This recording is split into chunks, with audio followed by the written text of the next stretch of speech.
The greatest danger in a bull market. It is not the decline itself.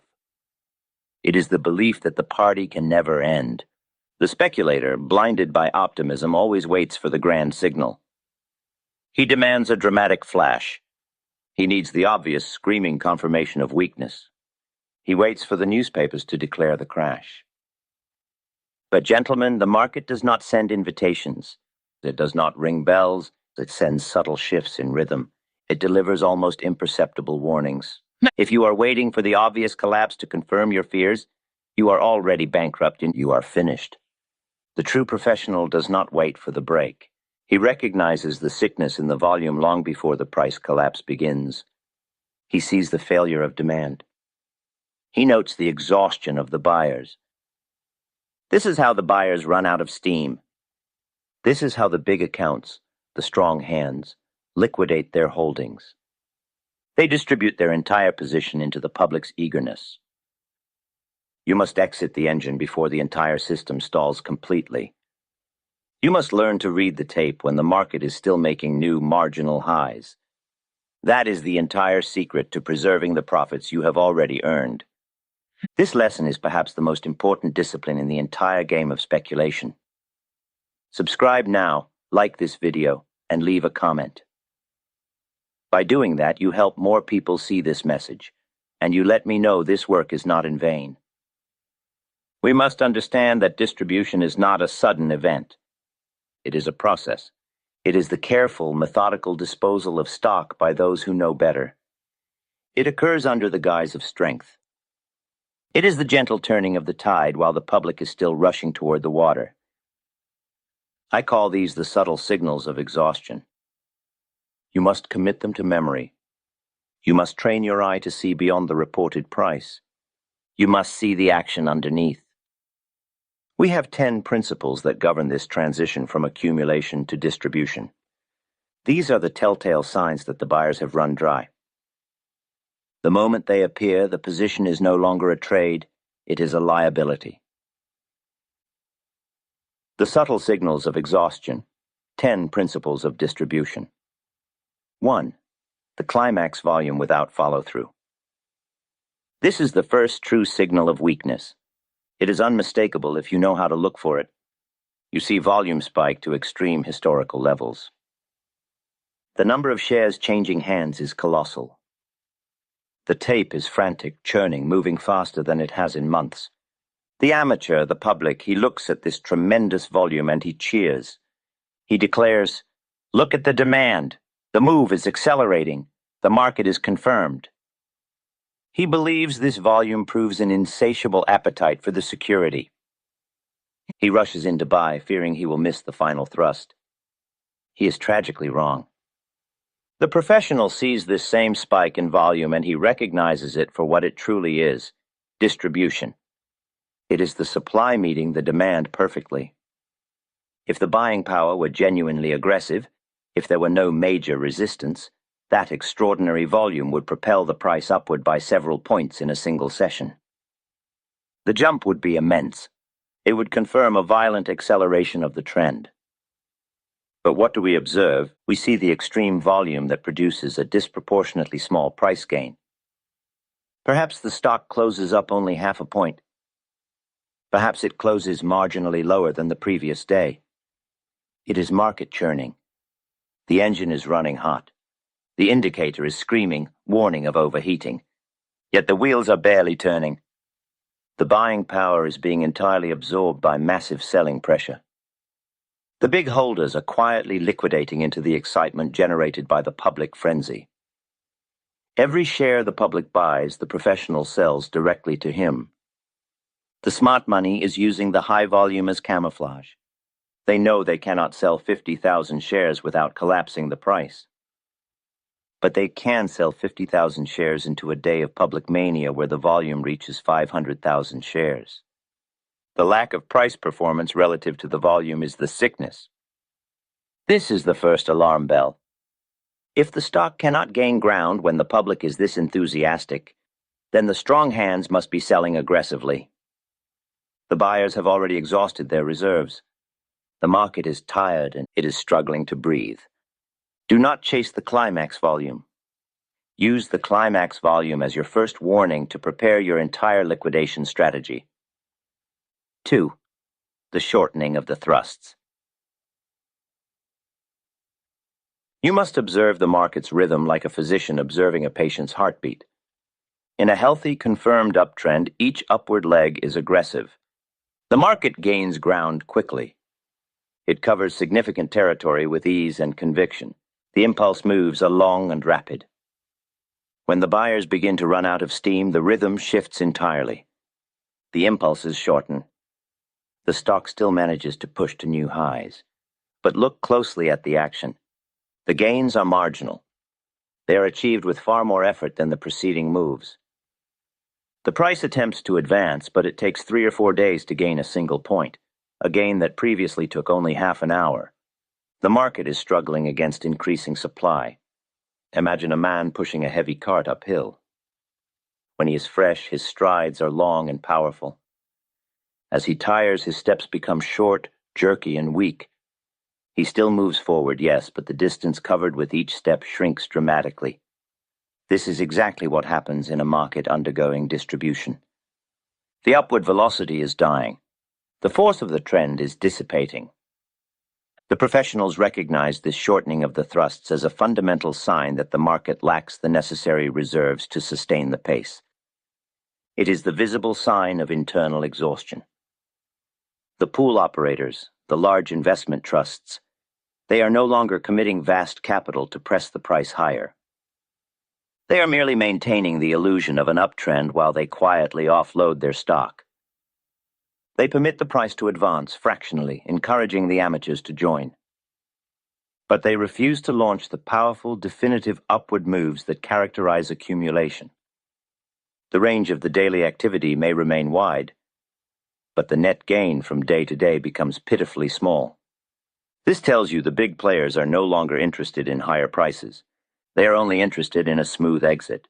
If the effort required to lift the price is increasing but the result is decreasing, the law of supply and demand dictates the trend is nearing its inevitable reversal.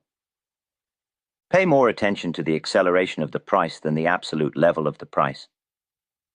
Acceleration cannot be faked. The loss of acceleration is the end of the move. 3. The market's failure to react to good news. This is a terminal sign. It is a clear, unambiguous signal that the bullish environment is exhausted. In a healthy bull market, good news acts as fuel. A genuinely favorable corporate report, increased earnings, a massive new contract, a high dividend declaration, should trigger an immediate, sharp, and sustained rally.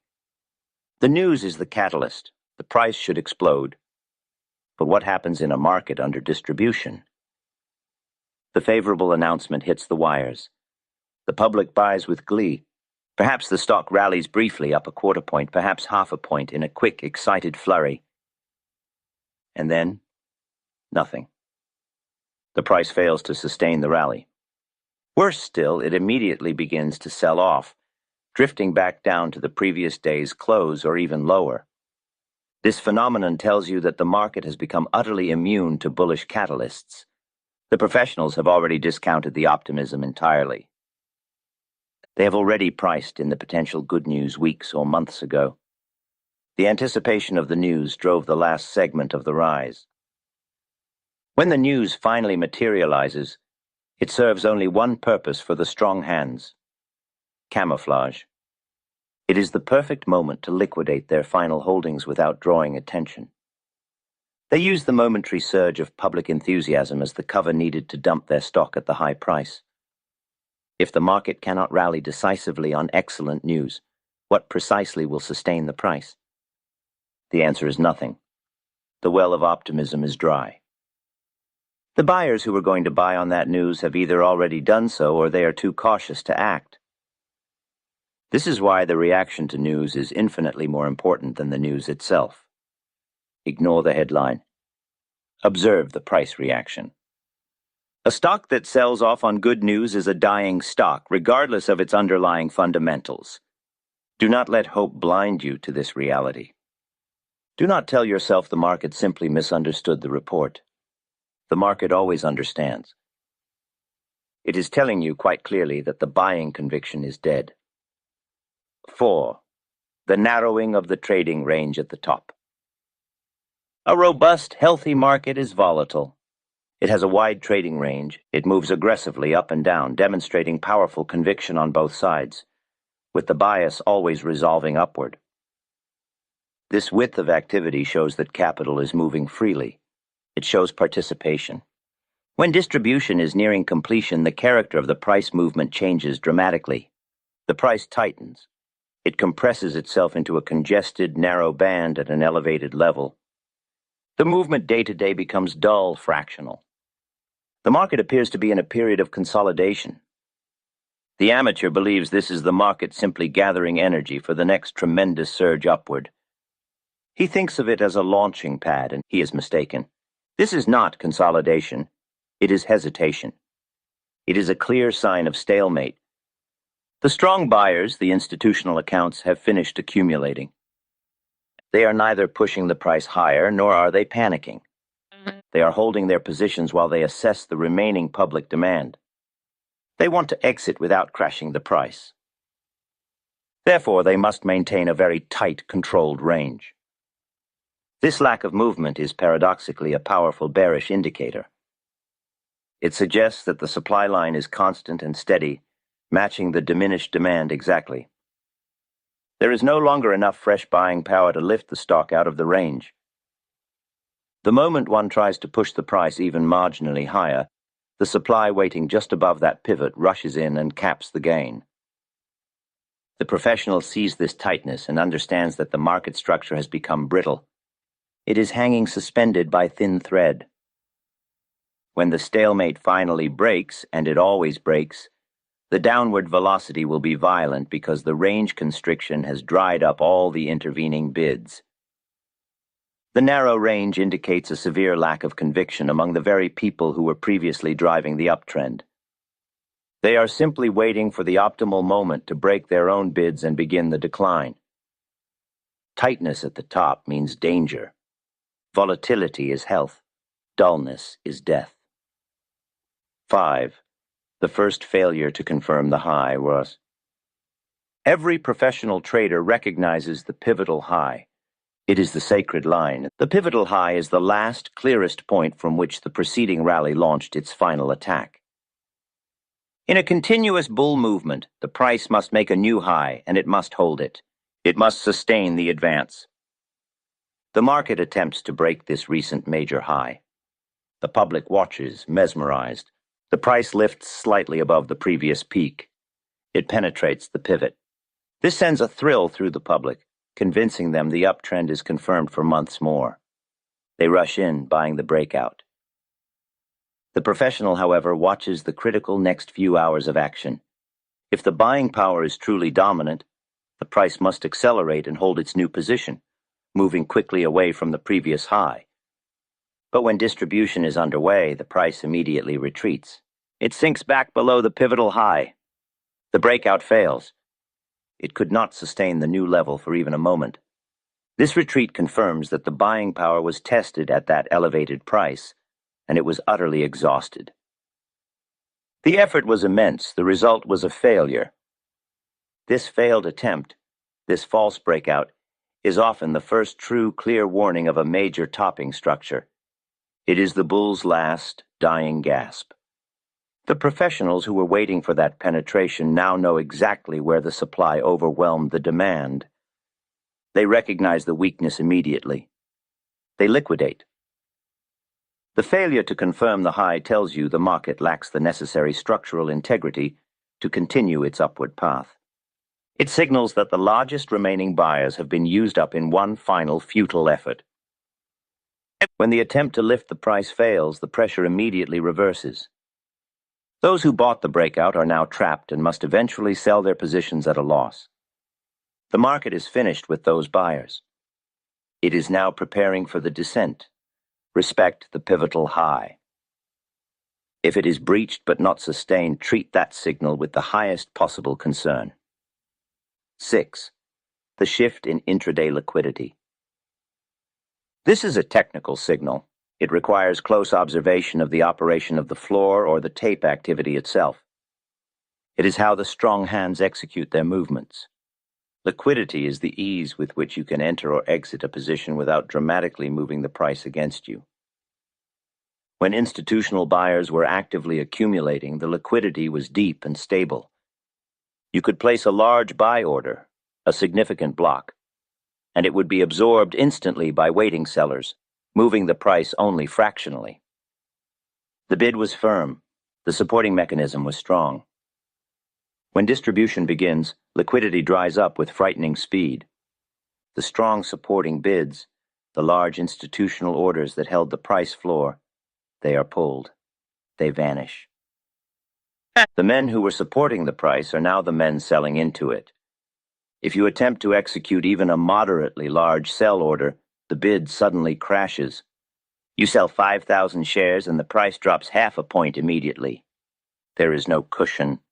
There is no willing buyer waiting to absorb that pressure. This tells you the professional money has vacated the premises. The structure of the market is no longer supported by capital. It is supported only by optimism and the weak hands of the public. If you see the bids vanishing, if you see large orders moving the price violently downward, that is a clear warning. It is the internal mechanism of the market failing. The strong buyers are gone. The supply that was previously absorbed is now meeting thin air. This signal is critical for the large operator. He cannot wait for the full price collapse. He must exit when he sees that the market can no longer absorb his liquidation without dramatic price movements. This shift in liquidity means the end of the line. The market is no longer functioning as a reliable auction house. It has become a dumping ground. 7. The air pocket effect. When the buying pressure vanishes entirely, the price does not merely drift down slowly. It encounters an air pocket and it falls into a void. This is one of the most punitive aspects of a market reversal. The stock gives back weeks or even months of gains in a matter of days. The decline is swift. It is brutal. The market often gapes lower at the opening, failing to find buyers even at steeply discounted prices. This happens because the entire move-up, the final speculative leg, was built upon thin support. It was constructed on emotion, on margin, and on the hope of the amateur. It lacked fundamental, deep institutional support. When fear finally enters the equation and the first layer of weak holders is forced to sell, there is absolutely nothing beneath them. The bid that should be waiting 2 points lower has been pulled by the professionals. The stock falls like a stone dropped from a great height. It encounters no resistance until it reaches a much lower, more fundamentally sound level. A level perhaps 10 points away. This swift, deep retraction is the market punishing those who waited too long for confirmation. It is the price adjustment that occurs when the illusion of demand is finally exposed as a vacuum. The air pocket reveals the hollowness of the previous advance. If you see a stock that has advanced slowly and steadily for 6 months, and then upon turning gives back half of that gain in 3 sessions, you know the distribution was systematic and complete. The market is clearing out the speculative overhang. The professionals understand that the air pocket is the result of their own methodical, quiet exit. The public panic is the logical result of their liquidity vacuum. Do not get caught in the air pocket. It is a dangerous place where margin calls are executed and fortunes are lost in the space of a luncheon hour. If the market is falling faster than the market bulletin can print the price, you are in the pocket. Get out immediately. 8. The violation of the internal support level. Every professional trader must draw a clear line in the sand. This is the internal support level. It is the pivot point that caused the previous rally, the floor from which the final successful upward thrust began. This line must hold the ascent. If the market violates that support, the structure of the entire uptrend is undeniably broken. I do not speak of a momentary dip below the line. I speak of a decisive close. The price must close below the nearest established support pivot. If the stock attempts to rally back above that failed support level but cannot maintain it, the failure is compounded. This is not a pullback. It is not a momentary correction. It is the point of no return for all remaining long positions. When the market has broken its own established structural floor, it signals that the sellers have gained complete control. It confirms that every buyer who accumulated stock at that level is now losing money. These trapped buyers will become the forced sellers who fuel the next downward leg. The violation of support is the signature of distribution's successful execution. The professionals have liquidated their holdings and now they are free to assist the decline. They may even turn around and put out a small line of shorts, profiting on the reversal they meticulously engineered. The amateur looks at the support violation and tells himself it is a shakeout. He calls it a technical dip. He buys more, averaging down his position, believing the old floor must hold. The professional recognizes it as a structural failure. He executes his exit plan instantly. There is no debate when the structural pivot is broken. It is an order, sell. The structure is gone. You cannot rebuild a profitable position on a foundation that has been broken by overwhelming supply. Respect the line. The tape tells no lies when it decisively breaches the floor. 9. The psychology of refusal and hope. This principle is less about the price on the tape and more about the mind of the amateur. Weakness in the market is always exacerbated by the behavior of the uninformed public. The public has an emotional stake in their position. They refuse to sell when the price is declining. They are paralyzed by hope. They bought at the top, convinced they were brilliant. When the market turns against them, they look at their losses and cannot bear the thought of realizing the mistake. They cling to the memory of the higher price. They invoke past history, arguing that the market always recovers. This egotistical refusal to admit error is the essential fuel for the cascade.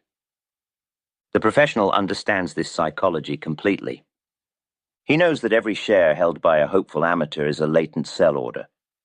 The longer the decline continues, the greater the number of individuals who are facing catastrophic paper losses. Eventually, the pressure, the margin call, the domestic emergency, the sheer terror of bankruptcy will force them to liquidate, and they will liquidate at the bottom.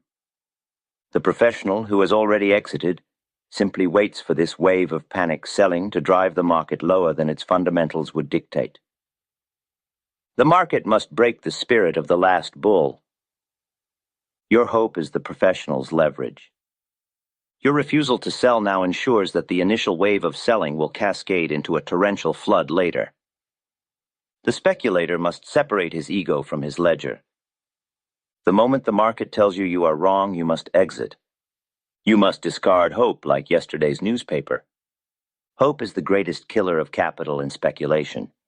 The distribution process relies entirely on the public's belief that the price will inevitably return to its peak. Never confuse hope with knowledge. If you feel hope, you are wrong. The penalty for misreading that subtle signal of exhaustion, the moment the buyers have run out of steam, is often severe. Jesse Livermore understood that the most expensive education is gained directly on the exchange floor, a truth Edwin Lefebvre painstakingly chronicled in his 1923 masterpiece, Reminiscences of a Stock Operator. By reading the experiences of Larry Livingston, we gain access to a crucial training ground, allowing us to vicariously face the pitfalls and triumphs of speculation across decades without paying the market's high fees ourselves. To ensure this timeless wisdom remains immediately applicable, the essential volume is the Max Davidson edition. Davidson's critical commentary bridges the mechanical gap between the early 20th century and the contemporary exchange. A link to this essential edition is provided in the description below. 10. Recognizing the distribution pattern across the board. True market weakness is rarely isolated to a single stock or a single sector. If you see your stock, a leader, displaying the signs of distribution, you must instantly check the allied stocks and the other leading sectors. Look at the market generals. Observe the railway securities and watch the industrials. If the leaders are uniformly exhibiting climax volume, if they show failed rallies, if they demonstrate support breaches, then the condition of the market is universal. The buyers running out of steam is not an anomaly in your one stock. It is a market-wide phenomenon. A market turn is like a disease spreading through the population. It usually starts with the weakest victims, but it quickly infects the strongest. When the very best securities, the stocks that led the entire advance, begin to show clear signs of systematic liquidation, you must act universally. You must treat the market as one single entity. The money that drove up the steel stocks is the same money that drove up the copper stocks. If that money is exiting copper, it is also exiting steel. This confirmation across the board is essential. A single stock failure might be an internal corporate issue. A failure of the leading 5 stocks, all exhibiting shortening thrusts and climax selling, confirms that the large pools are liquidating their risk globally. They are getting out of the market entirely. Do not argue with the collective wisdom of the leading stocks. If the generals are running, the entire army is doomed. When you recognize this universal pattern, your action must be swift and absolute. You are not merely closing one position. You are exiting the game entirely until the inevitable reaction has run its course. This broad recognition confirms the end of the profitable environment. The greatest profits are not made by being the first one in. They are made by being the last one to leave the rising tide. But the true mastery of speculation lies in the discipline of the exit. You must never, under any circumstance, permit optimism to evolve into arrogance. Arrogance breeds hope, and hope breeds ruin. When the market shows you sickness, you do not administer encouragement. You do not buy more in hopes of a recovery. You do not pray. You execute your exit plan instantly. You liquidate your line, preserve your capital. Observe the sickness from a safe, neutral distance. Wait patiently for the inevitable reaction to run its destructive course. Then, and only then, when the market has cleared out the amateur and restored sound values, will you prepare for the next opportunity. Patience is profit. Discipline is survival. Exit when the music stops, not when the fire starts. The profit is yours only when you have cashed out the final chip. You can watch hundreds of hours of content and read dozens of books about the market. You are filling yourself with knowledge, which is excellent. But knowledge alone won't make everyone rich, because not everyone possesses the right foundation. The market is the same for everyone. The only difference lies in the mindset. You can have a perfect trading system, but if you lack discipline and an understanding of your own psychology, that system is worth nothing. I often see a recurring theme in your comments. It is easy to talk about strategy in theory, but when it comes to the actual trade, many struggle with emotions. For those who want to focus on discipline, patience, and self-discovery within trading, I have created a new channel called The Stoic Trader. I believe it will help many of you bridge these gaps. So if you think this kind of content would be useful to you, go ahead and check it out. The link is, as always, in the description below.